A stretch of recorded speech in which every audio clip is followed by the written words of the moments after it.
Hi అండి, నేను ఒక వర్క్ బ్లౌజ్ అయితే కుట్టాను, చూపిస్తాను చూడండి. ఇది బ్యాక్ నెక్, ఇదైతే హ్యాండ్స్. చాలా బాగుందండి. ఇది వేసినదే కొన్నారు. కాస్ట్ ఎంత ఉంటుందో కామెంట్ అయితే చేయండి, ఓకేనా. ఇది ఫ్రంట్ డోర్స్ అయితే ఇలా పెట్టాను. శారీ అయితే ఈ విధంగా ఉంది.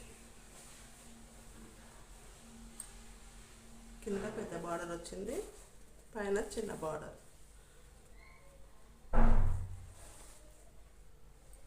చూడండి, చీర కుచ్చులు అయితే ఇలా వేసాను.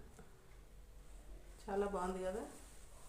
వీడియో నచ్చితే లైక్ చేయండి, షేర్ చేయండి, సబ్స్క్రైబ్ చేసుకోండి అబ్బా, ఓకేనా. శారీ బ్లౌజ్, ఓకేనా. బాయ్ మరి.